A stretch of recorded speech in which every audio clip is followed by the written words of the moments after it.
Howdy, folks. It's Dr. Jeff Camarda with This Week in Wealth. It is Tuesday, April 6th. And a couple of things that I wanted to go over quickly with you. And again, I'm really excited. We got a big meeting at the office today. Things are starting to normalize. And, I'm back in uniform.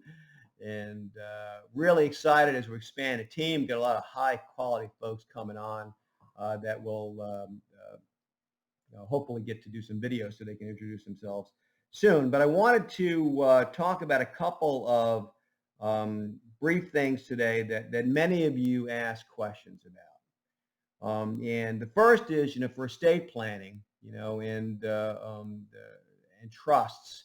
Those of you that are concerned about estate tax control have asked us about, some of you have had us design what we call family bank ongoing trusts, which is a special kind of SLAT, which is a spousal lifetime access trust. And the basic premise here is that you take the assets and you put them into a special kind of irrevocable trust. You need a spouse to make it work optimally. So, I did this 10 years ago. We did it 10 years ago. So I put a bunch of stuff in Kim's trust. She put a bunch of stuff in my trust. I'm the trustee of hers. She's the trustee of mine. It's really easy to live with. But the net effect is we get these assets frozen out of the taxable estate. So if they change the law to where the exemption, which is now really high, it's like $25 million for a couple, that'll drop to about $12.5 million at the end of 2025 if they don't change the law. If they do change the law, the proposal on the table now, which I expect to be introduced in legislation in a matter of weeks actually, will drop it to $6 million per couple, maybe lower. And there, if you consider the growth and so forth between now and the unfortunate date of your demise, it's relatively low. So many of you will be exposed if your estate keeps on growing.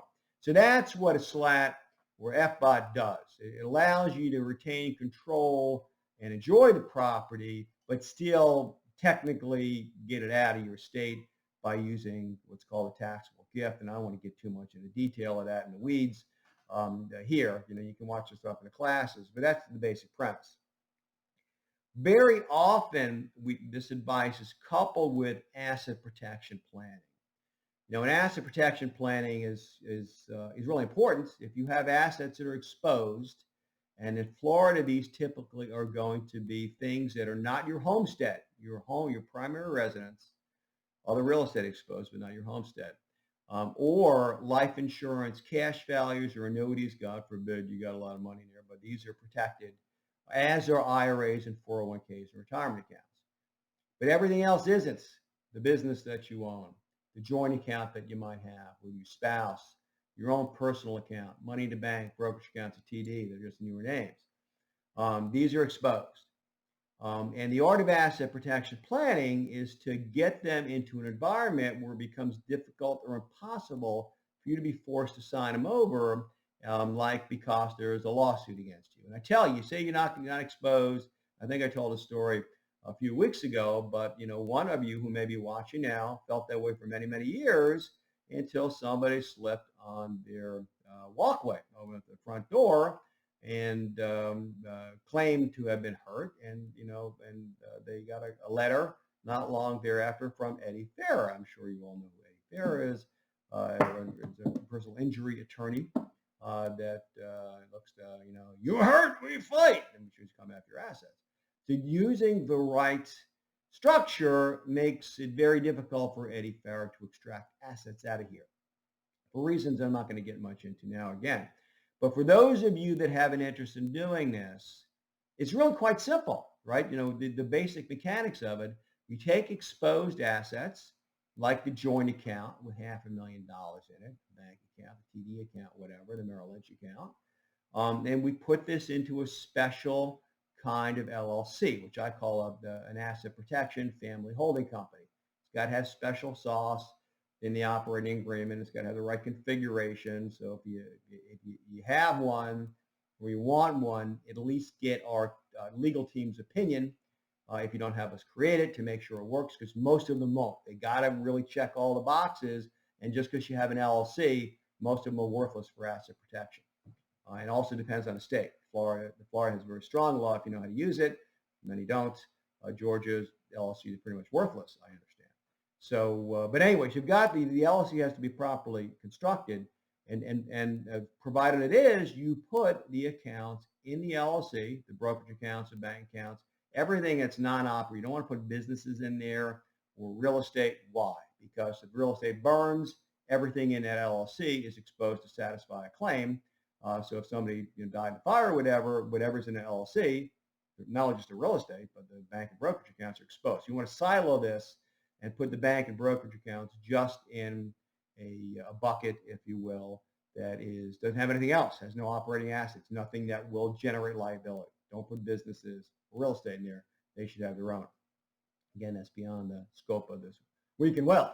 But and not to overly complicate it, but so you put the bank and brokerage accounts inside the LLC, and then we transfer pieces of the LLC to the FBOTs or the SLATs, or the appropriate trusts, right? So maybe 40%, and there's different rules that pertain to that I'm not going to get into.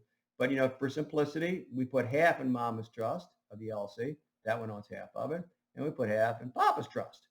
So the LLC is a protective layer around the asset if somebody sues you. Think of that as the strong box or a hard cushion.